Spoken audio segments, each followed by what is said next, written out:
Hello everyone, कैसे आप सब। मैं आशा करता हूँ आप सब अच्छे होंगे। फ़िलहाल क्लास 9th के स्टूडेंट का वीडियो थोड़ा स्लो हो गया था, बट आप सभी का वीडियोस आ चुकी है, जिसमें मैं कम से कम इसमें जितना भी क्वेश्चन इस पीडीएफ में दिया होगा मैं उतना क्वेश्चन आपको कराने की कोशिश करूँगा और वीडियो समाप्त हो जाएगी। ठीक है, तो जैसा कि मैंने क्लास 8 विद्यार्थी के लिए 2 वीडियोज़ अपलोड कर दिया है, नहीं देखे तो देख लीजिएगा। वीडियो के डिस्क्रिप्शन में लिंक उसका मिल जाएगा, उस वीडियो का। ठीक है, और अदर चैनल का भी मिल जाएगा, जैसे कि मिलेगा आपका ये क्या बोलते हैं व्हाट्सएप चैनल और टेलीग्राम चैनल का लिंक मिल जाएगा। सभी उसमें फॉलो कर लीजिएगा, उसमें पीडीएफ आपको दिया जाएगा। ठीक है, तो इसमें शायद आप देख सकते हैं यहाँ तक 50 क्वेश्चन है, यहाँ पर देख सकते हैं। तो इसे कंप्लीट करने का कोशिश करेंगे हम, और अगर कंप्लीट नहीं होगा तो हम लोग देख लेंगे अगला नेक्स्ट पार्ट, यानी नेक्स्ट भाग वीडियो में देख लेंगे। ठीक है, तो आप लोग कैसे हैं, आईसीटी चैम्पियनशिप्स में आपका कैसा रिजल्ट बना, कितना क्वेश्चन आया था, और अगर आप लाइव आना चाहते हैं, जुड़ना चाहते हैं तो कमेंट कीजिएगा। मैं लाइव कभी आऊँगा और आपसे बात करूँगा। ठीक है, तो आईसीटी से रिलेटेड मैं कुछ आपसे पूछूंगा कि कैसा गया एग्ज़ाम, ये तरीका मैं आपसे वैसे जानना चाहता हूँ। ठीक है, तो सबसे पहला क्वेश्चन है गति किसे कहते हैं। तो एक चैप्टर होगा आपके में, गति किसे कहते हैं। देखिए, वीडियो काफ़ी लंबा हो सकता है, एक्सप्लेन के साथ अगर वीडियो को आगे बढ़ाया जाए तो वीडियो लंबा हो सकता है, जिस कारण से आपको अच्छा भी नहीं लगेगा। तो इसलिए मैं इसमें कम से कम 20 क्वेश्चन को कराऊंगा, और जो बाकी 30 क्वेश्चन बचेगा मैं उसको नेक्स्ट वीडियो में करा दूंगा। ठीक है, तो फिर देखिए, कहता है क्वेश्चन 1 नंबर, गति किसे कहते हैं। तो गति का मतलब होता है बच्चों, सुनिए स्टूडेंट, कोई वस्तु समय के साथ अपनी स्थिति परिवर्तित करे तो उसे हम गति यानी मोशन कहेंगे। ठीक है, यहाँ पर ध्यान दें, जब कोई वस्तु समय के साथ अपनी स्थिति को एक जगह से दूसरे जगह स्थिति परिवर्तन करे तो उसे हम गति कहेंगे यानी मोशन कहेंगे। तो यहाँ पर आंसर देख सकते हैं आप, आपको पता चल गया होगा क्या होगा आंसर।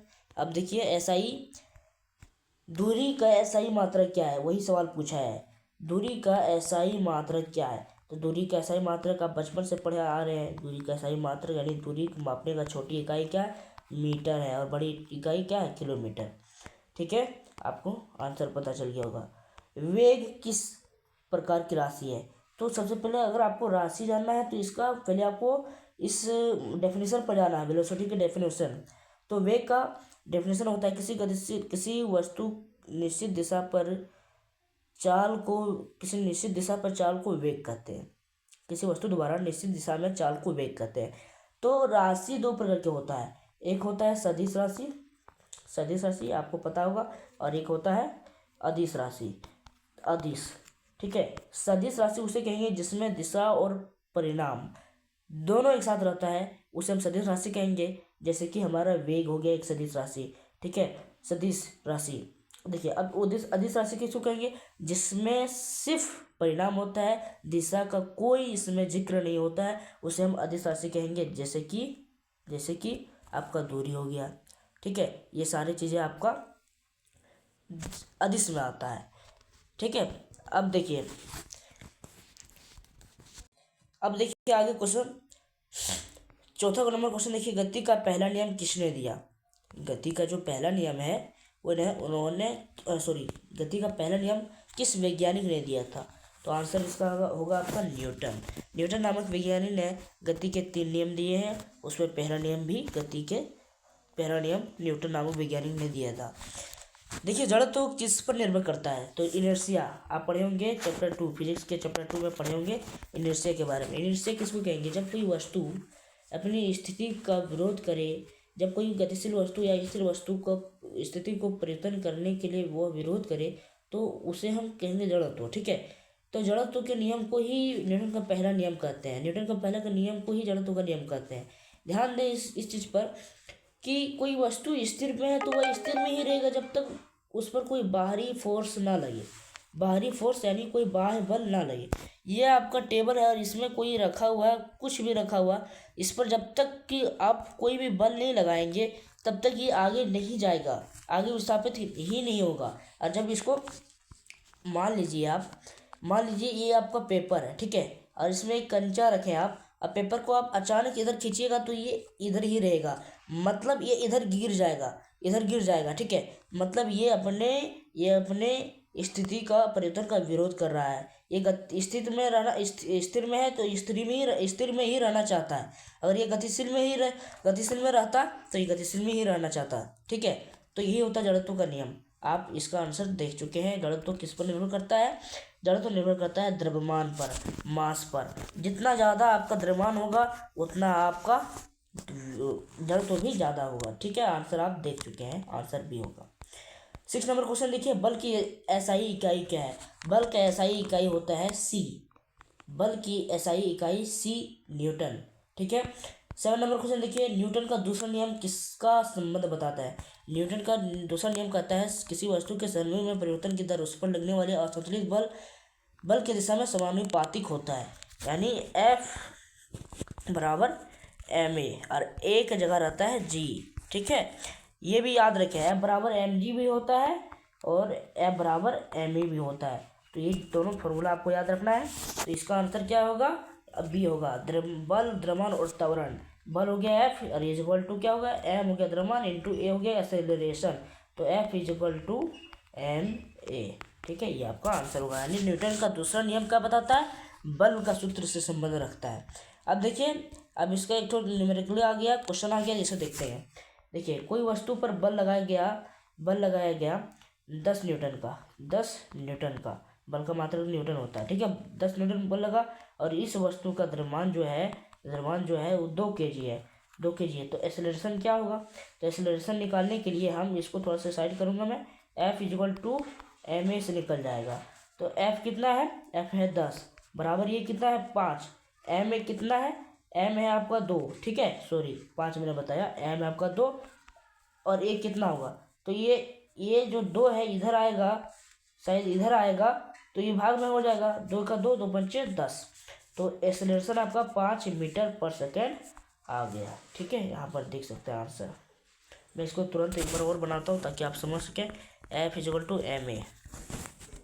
थोड़ा सा वेट करें, दिक्कत ना हो और अच्छे तरीके से आप समझेंगे तो आपका क्लियर होगा। यहाँ पर F is equal to ma से ही ये क्वेश्चन सोल्व होगा। ठीक है, तो F कितना है देख सकते हैं आप, यहाँ पर 10 है तो यहाँ 10 लिखेंगे बराबर m कितना है? m मतलब द्रव्यमान 2 है और एक्सेलरेशन कितना है? a है। तो ध्यान दें, आप a को हम इधर ही रहने देंगे और 10 इधर रहेगा और 2 को इधर ले आएंगे तो इधर हो जाएगा, ये गुना में है तो इधर भाग में हो जाएगा। तो 2 1 2 2 5 10, यानी a बराबर आ गया आपका 5 मीटर पर सेकेंड स्क्वायर। ठीक है, आंसर होगा आपका बी नंबर। चलिए, संवेग क्या है? तो संवेग, व्हाट इज दिस संवेग? यानी संवेग क्या है?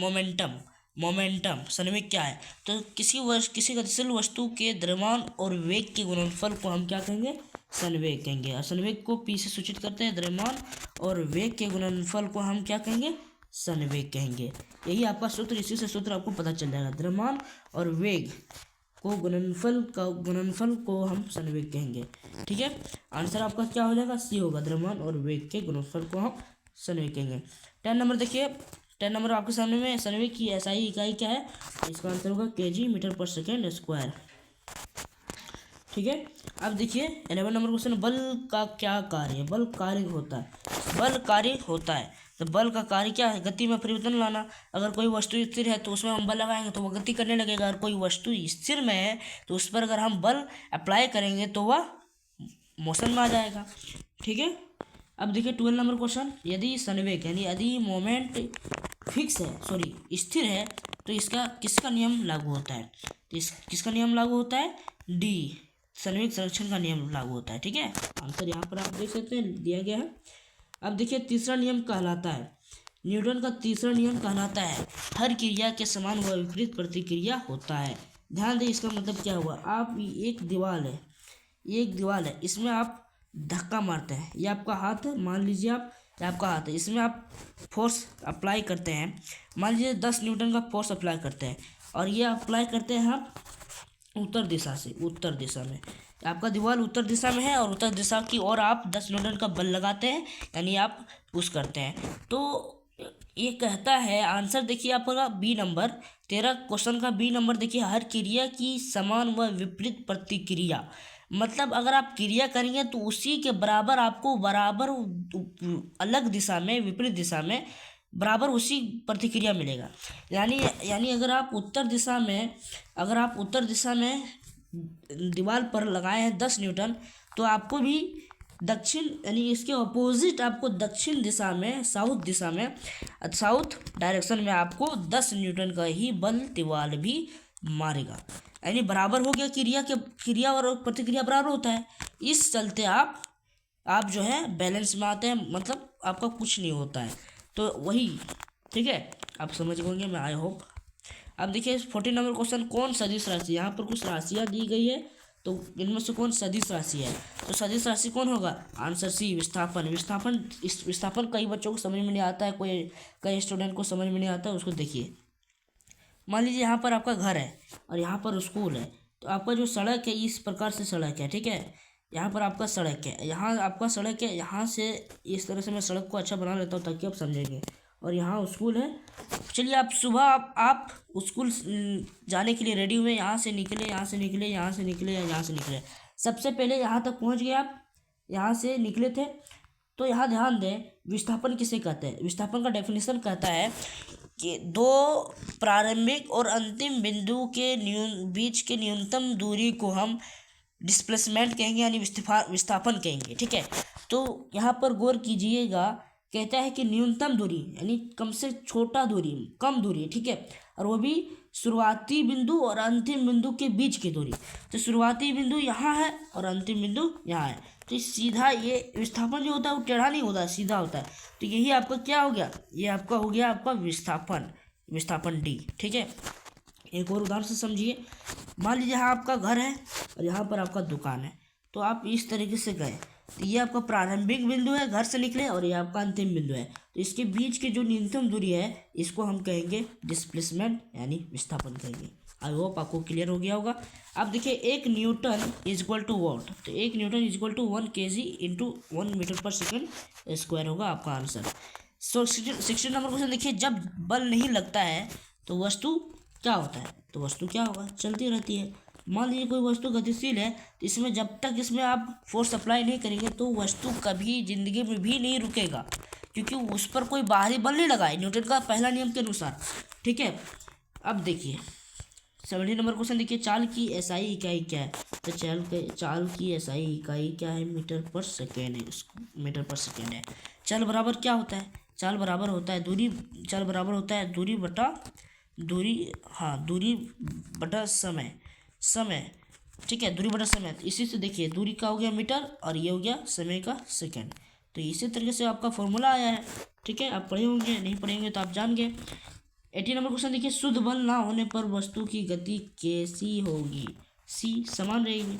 19 नंबर क्वेश्चन देखिए, त्वरण की एसआई इकाई क्या है। त्वरण मीटर पर सेकेंड स्क्वायर है, त्वरण का एसआई इकाई, ठीक है। अधिक द्रव्यमान का अर्थ है जड़त्व अधिक। जितना द्रव्यमान अधिक होगा उसका जड़त्व जो इनर्शिया है वो भी अधिक होगा। रेलगाड़ी की अपेक्षा में टोटो गाड़ी का द्रव्यमान कम है। टोटो गाड़ी की अपेक्षा में रेलगाड़ी का द्रव्यमान अधिक है, क्योंकि जड़त्व अधिक है, क्योंकि उसका द्रव्यमान जो है रेलगाड़ी का ज़्यादा है, किससे, टोटो गाड़ी से। तो इस कारण से जिसका जितना द्रव्यमान ज़्यादा होगा उसका उतना ही जड़त्व ज़्यादा ही होगा, ठीक है। आई होप आप 20 क्वेश्चन क्लियर कर चुके होंगे। अगर कहीं मेरे से गलती हो गया होगा तो माफ़ करें, क्षमा करें। और नेक्स्ट वीडियो चाहते हैं तो मैं उसके लिए भी वीडियोज़ बनाऊंगा, और आप लोग वीडियोज़ को देखें और अपने दोस्तों में शेयर करें, ताकि इस 20 क्वेश्चन आपका एग्जाम में कोई भी छूट ना जाए। और अगर अगला भी पार्ट चाहते हैं तो मैं उसके लिए वीडियोज़ बना दूंगा, और इसका PDF आपको फ्री प्रोवाइड कराया जाएगा। सिर्फ आपको व्हाट्सएप चैनल और टेलीग्राम चैनल को लिंक ज्वाइन करना है। धन्यवाद, मिलते हैं नेक्स्ट वीडियो में, तब तक जय हिंद, जय भारत।